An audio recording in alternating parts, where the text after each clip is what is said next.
Forget frequently asked questions. Common sense, common knowledge, or Google. How about advice from a real genius? 95% of people in any profession are good enough to be qualified and licensed. 5% go above and beyond. They become very good at what they do, but only 0.1% are real geniuses. Richard Jacobs has made it his life's mission to find them for you. He hunts down and interviews geniuses in every field: sleep science, cancer, stem cells, ketogenic diets, and more. Here come the geniuses. This is the Finding Genius Podcast with Richard Jacobs. Hello, this is Richard Jacobs with the Finding Genius Podcast. My guest today is Sharee Basdeo. I hope I pronounced the name right. Yes, perfect. She's a research fellow in clinical medicine over there in Ireland. And she's been focused on tuberculosis, which I guess from what I've heard has been a disease that has plagued man for thousands of years, literally. So she's at Trinity College in Dublin. And Sharee, thanks for coming. You're very welcome, Richard. Yeah, tell me, how did you first, learn about tuberculosis, get interested in it, and then work to research on it? Sure. So my PhD and my background is actually in autoimmunity. So I was looking at rheumatoid arthritis and multiple sclerosis. And I became very interested in a kind of a lineage of cells there called Th17 cells that are really quite plastic. And then I started to read a bit more in the infectious disease area, and TB really kind of piqued my interest because there's this kind of very strange interplay between TB and autoimmunity. So people who are dying of TB, like end-stage consumption type patients, have this kind of phenotype whereby they look like they're suffering from an autoimmune issue, so that their immune system is actually destroying their lungs. So that's kind of how I got into TB, to be honest. But since I've been working in tuberculosis, it's just become such a fascination to me, really, in terms of the microbiology, because as you said, it's a very ancient bug. So really, like bacteria has been found in Egyptian mummies and thousands and thousands of years ago. Our immune system, the Homo sapien immune system, has been co-evolving with MTB for a very long time. And this has actually put a huge pressure on the immune system. And it's actually a very interesting way to study the host response and how this might actually affect different pathologies like autoimmunity as well. Okay, so question here. I've heard from a couple people that TB is evolving along with people, but the only instances I've seen where that happens is if TB doesn't, let's say, kill the person, but stays in them for their lifetime and then gets passed on to future generations. Does TB always kill somebody, or do some people carry it forever, and is it hereditary? Again, a very complex situation here. So TB, that there's, very kind of simplicity speaking, there's three kind of categories of humankind when it comes to the view of MTB, and it's the MTB can be exposed to a person and you inhale it into your lungs and you never get sick, you never have a symptom, and your immune response shows no sign that's even seen the bacteria. That's one kind of person. And then the other kind of person gets exposed to MTB, they inhale it into their lungs, and their lungs kind of mount this quite effective immune response that's effective enough to kind of contain the bug and place it into a dormant state called latent TB. So that's a second kind of response. And the majority of people who are exposed to MTB actually end up setting up this kind of latent TB. That's why we think that a huge amount of the world's population, up to a third of the world's population, actually harbour MTB in its latent state. And then a very small proportion of people who inhale MTB actually get active TB disease. Yeah, why is it called, what is MTB versus TB? Sorry about your pardon. So MTB is the bacteria that causes TB. So it's Microbiome tuberculosis. Okay. So the tuberculosis is the species name, and the mycobacterium is the... Yeah, so TB is the classical kind of clinical pathology, and MTB is the bug that causes it. Okay, and so some people they're asymptomatic, they have it their whole lives, and then is there evidence that, let's say they produce children that may be asymptomatic to TB and they're just born with it, or no? So the bacteria itself is actually not heritable, but I suppose there are genetic factors within these three populations of human that would actually make us more or less susceptible to getting active TB. But the people who harbour latent TB, the real issue with them is that when they become immunocompromised, like for example through aging, because we know as people get older, their immune response kind of becomes different and weakened, or if they become co-infected with HIV, for example, or if they start on biologic therapy for other autoimmune issues, like anti-TNF or therapies that are aimed at dampening down the immune response, then that latent TB infection can reemerge then as active TB disease. So that's why that pool of latent TB is actually quite a serious clinical issue. So what's I don't know, TB's been around a very long time. What's the treatment for it? Is there treatments? What happens nowadays if someone gets it? We have a huge arsenal of very effective antibiotics that are used to treat TB. And the thing about TB is, so you have regular bog standard TB and you get a very large combination of antibiotics. You've got to take them for a very protracted amount of time. And then 9 times out of 10, you'll be cured. But the problem is if you're given the wrong dose or the wrong drug, or you take them in any way inconsistently, there's a very high chance that the bug will mutate and you'll get multiple drug resistant or extensively drug resistant TB. And that's a huge global burden and concern, because obviously these bacteria then are not sensitive to our frontline antibiotics. Well, so are there antibiotics that affect TB positively that get rid of it? Or, what's the typical treatment and how well does it work? So there are several frontline antibiotics, and for drug-sensitive TB, these work quite effectively. There's very severe side effects because people have to be on them for a very protracted course. So you're talking months here. So people can end up with kind of hearing loss or sight damage or kidney failure. So they're kind of nasty drugs. The burden is, I suppose, that we have this emergence now of antibiotic resistant strains. So going forward, my research and the idea behind my lab is that we want to look at the host, the human immune response to MTB, and find a drug or a way of kind of boosting and supporting the human immune response so that can be taken as an adjunct to an antibiotic. So it'll make the bacterial more susceptible to being killed by the antibiotic and will help the person to recover faster. So it'll change the antibiotic regimen, hopefully, by having this kind of idea of host-directed therapy whereby we boost the patient's own immune response rather than just targeting the bug using a standard antibiotic. Well, TB's been around for a very long time. What's been studied in people that are, for instance, the microbiome of people that have it but don't have a hard time with it, or people that have it have taken, drugs and not responded to it or responded to it. Has anyone looked? Yes, there's been billions and billions of dollars thrown into TB research, and unfortunately, it's a highly complex disease state. And the problem is there's so many different phenotypes within people who are sick from TB. But there really isn't a clear-cut answer as to why some people get TB and why other people don't. And the more worrying thing really, Richard, is that we don't really understand the correlates of protection for TB. So this idea of having a correlate of protection, like people are hunting down now for COVID-19, is that we're able to then target that part of the immune response that we know will protect somebody from getting TB and then use it as a vaccine. So really an awful lot of the money that's gone into R&D for TB has failed so far. There's been an awful lot of vaccine trials, a lot of drug trials, and they're not working. And that's for a variety of complex reasons. But my belief is that if we keep our focus on hypothesis-driven human research, that we'll be able to get to the bottom of how we want to direct a human immune response in the lung to TB to actually treat our patients. So as I mentioned there with the vaccine trials, obviously we have a vaccine for TB and it's called BCG. The problem with the vaccine, though, unfortunately, is that it has kind of a bit of controversy around its efficacy. It's not very good at protecting adults from pulmonary TB, so the TB in your lungs. It is very good at protecting children from disseminated TB, so that means TB outside of their lungs. But that window of protection is quite small, really. So we definitely have a lot of need for a better vaccine and better drug treatment.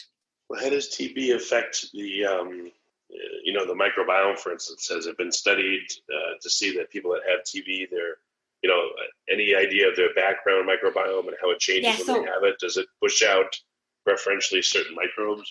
So the microbiome, are you talking about a microbiome in the lung or in the gut? Both. Okay, so maybe the gut would be most accessible. So the idea of a microbiome in the lung is actually quite a new and emerging idea, and it's very exciting science. And actually, the microbiology team in Ireland are working really hard on trying to profile a very robust microbiome in lungs of different people throughout their age and lifespan. So that work is really in its nascency. So I really don't know what's going to come out of that, but I'm sure that it's going to have a very large impact. The gut microbiome work is really interesting as well. Again, it's not really my field of expertise. I'm not a microbiologist, I'm the immunologist. But the idea that your gut microbiome has a massive impact on your immune response systemically, so not only in your gut, but also in your lungs. And there's been evidence that shows that the gut microbiome actually can affect the trafficking between your gut and other areas and the lung in terms of your innate immune cells. So, I mean, there's definitely scope there to really try to tease apart how the gut microbiome affects lung macrophages, for example, in the context of TB, but it really hasn't emerged yet. In terms of immunity, I mean, I know traditionally about macrophages, Tcells, et cetera. What within our immune system appears to recognize and target TB, and then are there deficiencies? Like, what's the nuances of what you know? That's a very important question. So when a person inhales MTB into their lung, the first cell that encounters MTB is the alveolar macrophage. So this is a macrophage that is tissue resident in the deeper parts of a human lung. And this cell eats up the bacteria, so the bacteria becomes internalized. So MTB is an intracellular bacteria, so it grows inside a cell. So the alveolar macrophage has a very kind of key role. So it is the sentinel of the lung and kind of keeps guard and eats up any kind of invading bacteria. But also in the context of TB disease, then what happens is that the alveolar macrophage becomes like this Trojan horse, and the bacteria can quieten down the immune response that the alveolar macrophage should undertake, and actually kind of usurps its machinery to allow the MTB bug to grow inside it. And then the AM can then actually propagate the bacterial infection. So the alveolar macrophage is a very key cell, and we work on that in our lab as well, and we're trying to understand better how to boost and to support alveolar function. But really, there's a plethora of cells that are involved in TB. For example, my particular interest is also the CD4 T cell. So T cells are a part of the adaptive immune response, and they're the kind of the classical cells we think of when we think of kind of longer term vaccine responses. And memory, you know, that exquisite idea that your immune system, once it's seen a bacteria or any kind of invader like a virus, can remember the next time it's seen that and mount a faster, more efficient response, and therefore you become immune to an infectious agent. So the T and B cells are responsible for that kind of immunity. And the concept of TB then, T cells have a very prominent role to play in constraining the bacteria, but also have a role to play in actually causing pathology and damaging the lung. So really it's a very complex balance between innate and adaptive immunity there. So we really have to look at it kind of holistically to understand both arms of the immune response. Okay, so when an alveolar macrophage engulfs a TB bacteria, it doesn't necessarily always kill it. Sometimes the TB is able to stay in residence in the macrophage and take it over, or exactly. So TB is very good, and it's probably because the TB bacteria is so ancient. It has become very good at laying low and hiding out. So it finds ways to tune down the immune response in the alveolar macrophage to allow it to kind of be undetected, if you like. So rather than the alveolar macrophage mounting this lovely big pro-inflammatory robust response, when it engulfs MTB, it actually kind of quietens down a bit, so that the MTB can actually grow and hide inside the macrophage. So it's a very unique kind of occurrence in terms of infection. So how do what determines whether a macrophage is going to engulf and kill and digest the TB, versus not? How do you determine that? What conditions? That's an excellent question, and it's a huge research question, and it is a knowledge gap that's being addressed by an awful lot of labs all over the world. And the major kind of contributor to come out of this is that ontogeny, meaning where your macrophage occurs from, is really key in all this. So the alveolar macrophage has been identified as being arising out of the yolk sac. So it's really early on in development. These macrophages take up residence in the lung tissue, and they are living there, and they are different in terms of their ancestry and their fate to other macrophages in your body. So other macrophages in your body come from your bone marrow and the hemopoietic stem cells in your bone marrow. So these emerge out of the bone marrow as cells called monocytes, and they traffic into tissues then that are kind of showing a signal of needing some sort of immune activation. They traffic in, and then they take up residence and become macrophages. So those macrophages that traffic into the lung are called, they're in the interstitium, they're called interstitial macrophages. And they're the ones that are thought to actually mount a very effective, robust immune response against MTB, whereas the alveolar macrophage can harbour the MTB. But in our lab, we've also shown that the alveolar macrophage can, in fact, perform good function against the MTB bug, and it just needs to be supported. So the idea is, some of the ideas we're using to address this is the idea of the metabolic function of the alveolar macrophage. So the interstitial macrophage that comes from your bone marrow and kind of sets up residence in the lung, and after that has a very robust ability to shift towards using glycolysis rather than the normal kind of oxidative phosphorylation pathway. So this shift is thought to be very important in the ability of the macrophage to kill MTB. With the alveolar macrophage, it's probably less good at doing this. So we're looking at ways to kind of promote the alveolar macrophage's metabolic response, to actually promote a pro-inflammatory response in the AM, so that it's able to actually mount the proper immune response and clear the bacterial effect. Has anyone studied the phages that prey upon MTB? I mean, I would think that would give you some idea of whether they carry certain resistance genes into TB, or ones that are particularly good at lysing it. Sure. So there's very extensive work done on the immunogenesis in TB and what exactly is causing the drug resistance and that kind of thing. And like the microbiology is extensive on it. But I suppose in terms of killing MTB, it's actually a very difficult bug to kill. It has a very kind of hardened exterior cell coat, and it's just a very good bug at becoming very sleepy and dormant. And like even our assays in the lab it can be hard to identify a bug that's dead versus a bug that's sleeping. So it's a complex infection. So what do you think will be the positive interventions that will really make a difference in affecting TB? Do you think the big battleground is going to be the alveolar macrophages or other parts of the body? I do think so. I think, Richard, that the next step really in TB research for drug development is going to be host-directed therapy. So these are drugs aimed specifically at boosting a patient's immune response. And in my opinion, if we deliver these drugs straight into the lung, so aerosolized, targeted delivery into the lung of a patient, we'll get a much better kind of direct hit on the alveolar macrophage that lives there. So the idea would be you'd inhale a therapy that would help to boost your alveolar macrophage function. You'd also take your antibiotics, and then this would actually expedite the whole clearance of the bacteria and support the patient in actually becoming better again.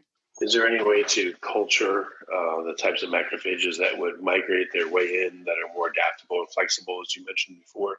Absolutely. And then maybe locally inject them or something? Yeah, we model this in vitro all the time. So we model it using monocyte-derived macrophages, so just from peripheral blood of healthy controls. So we take them out of the blood and we grow them up in vitro. So the idea of like cell therapy, I think, is what you're getting at there, where you would transfuse a patient with maybe even their own bone marrow-derived monocytes or macrophages. It's problematic. So it's been trialed. The notion has been trialed in the context of autoimmunity using regulatory cells, and it's also been trialed in cancer with some quite good success. The kind of T cell therapy there. But to be honest with you, the innate cell is quite short-lived. It's a different kind of function. So really, the new and emerging kind of tack on that would be to innate train these macrophages. So the idea is of innate immune training is that you expose these innate cells to an innocuous stimulus like beta-glucan, which is kind of a fungal component that we're exposed to all the time.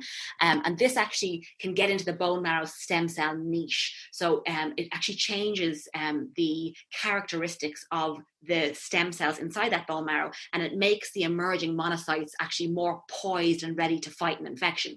So the idea then is that what you're doing is you're giving a person this little kind of innate stimulus that will actually give their bone marrow stem cells a signal to say that the monocytes there need to be kind of pre-activated and pre-ready, and those monocytes then will traffic to any site of infection, and maybe it's the lung for TB or anywhere else, and they'll be kind of pre-ready to actually activate and mount an effective immune response. So I think in terms of cellular therapy like that, it's going to be more the innate immune training kind of feature there, where we kind of try to train a person's own stem cell rather than adoptive cell therapy.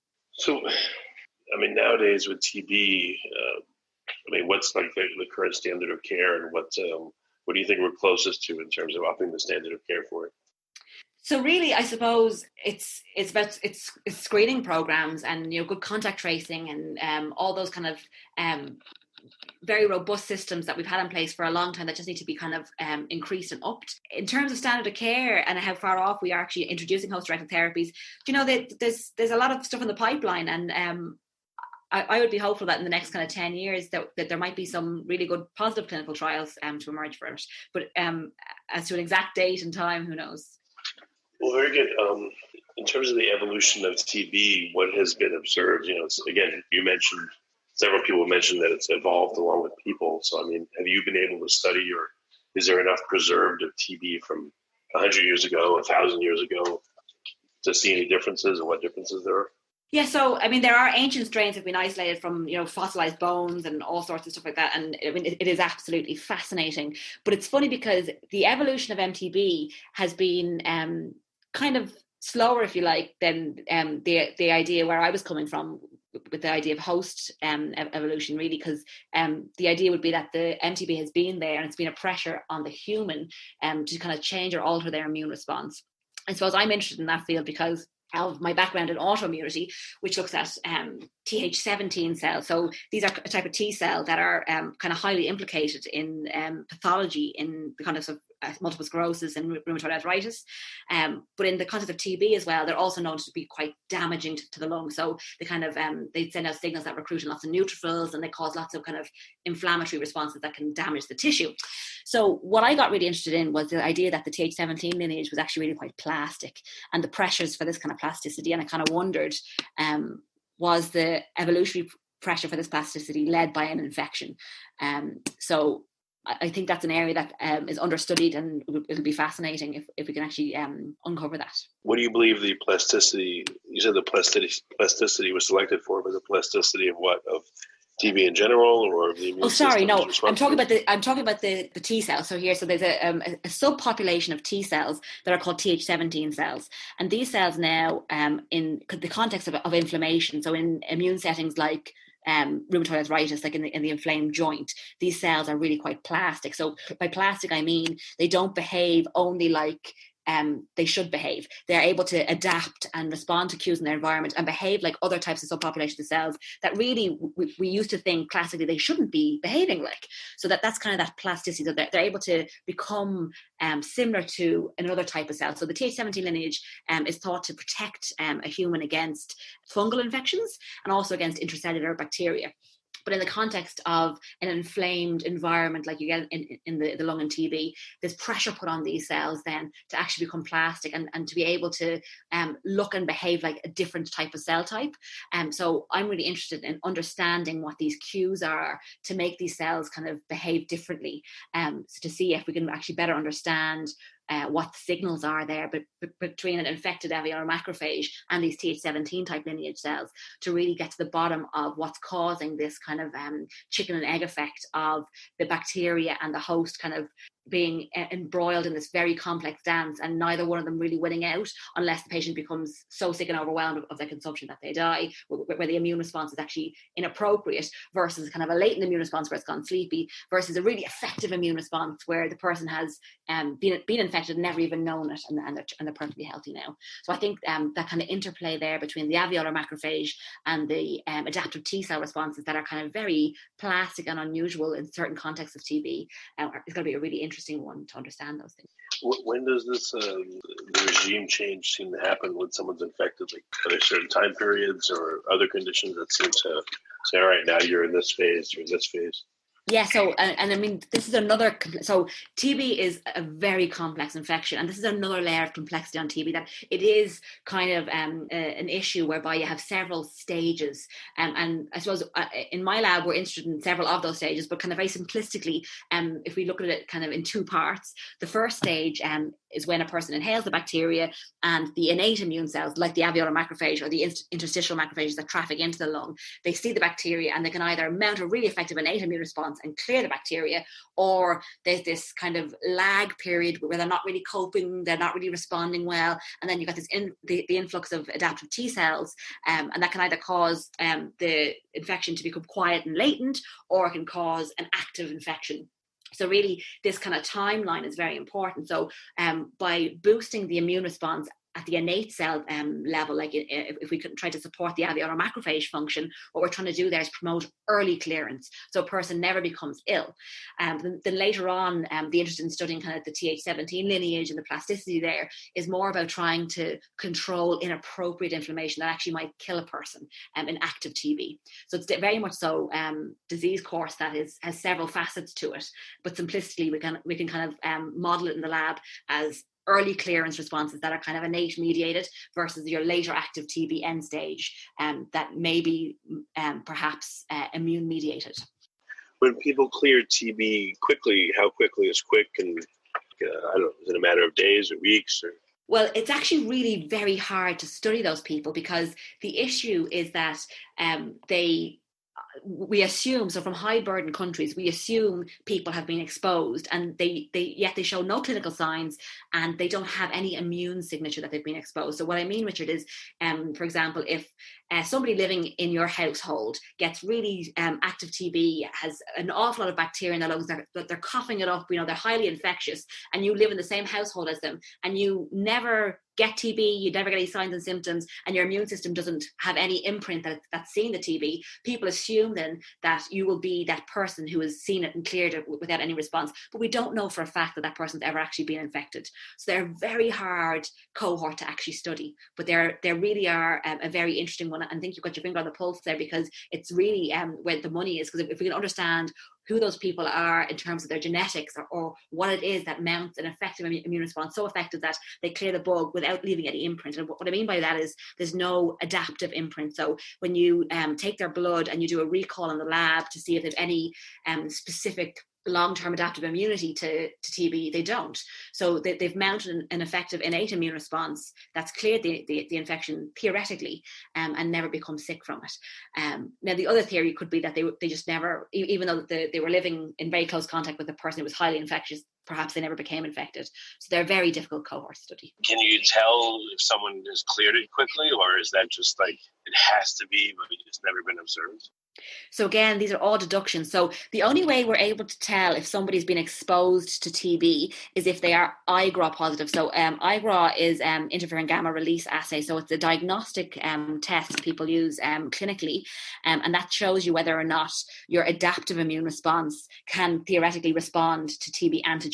So the idea there is if you have been exposed and you've mounted not only an effective innate response, but an adaptive immune response, you have this memory of, a bit like any vaccine works on the idea that you give a part of an infectious agent to somebody, their immune system mounts the response, and then the next time you see that infectious agent, the immune system remembers. So that's what we can kind of test in the lab clinically, is if a person who's been exposed remembers the MTB.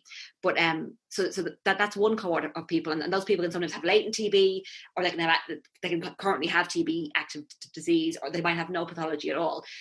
But there is definitely a population there, though, that don't have that memory to TB, but have been infected and cleared it, and they're very hard to study because they don't have that immune imprint. Okay, very interesting. But what big question do you think you're close to answering in the next year or two? So really, I want to get to the bottom of the fine detail behind how this notion of innate immune training, so this idea that we can give a somewhat innocuous stimulus to a macrophage, and how that kind of poises the macrophage to react in a kind of a heightened way then to a subsequent infection, like giving it MTB. And I want to understand how that system, and we're working very actively at the moment on it, impacts this idea that Th17 cells are quite plastic. So I want to see if that innate immune training can actually promote or block the plasticity of Th17 lineage cells. And thereby, I want to be able to deduce if there's a way that we can fine-tune, if you like, ramp up or down that alveolar macrophage or the interstitial trafficking in macrophage to actually control the adaptive response on the other side. And that's going to be important not only for infectious disease states like TB, but it's also going to be really important for autoimmune pathology like rheumatoid arthritis and multiple sclerosis, where these Th17 lineage cells are very kind of key in pathology there as well. Very good. Sharee, what's the best way for people to learn more and to look at, should they go to like Trinity College? Should you go Absolutely. lab they should look up, or how should they find you? Yes, so I'm on the TCD website. My name is Sharee Basdeo, and I run the Human and Translational Immunology Lab in the Trinity Translational Medicine Institute at St. James's Hospital. So yeah, thank you all for listening. Yeah, sure. Thanks for coming. I appreciate it. Thank you, Richard. If you like this podcast, please click the link in the description to subscribe and review us on iTunes. You've been listening to the Finding Genius podcast with Richard Jacobs. If you like what you hear, be sure to review and subscribe to the Finding Genius podcast on iTunes or wherever you listen to podcasts. And want to be smarter than everybody else? Become a premium member at findinggeniuspodcast.com. This podcast is for information only. No advice of any kind is being given. Any action you take or don't take as a result of listening is your sole responsibility. Consult professionals when advice is needed.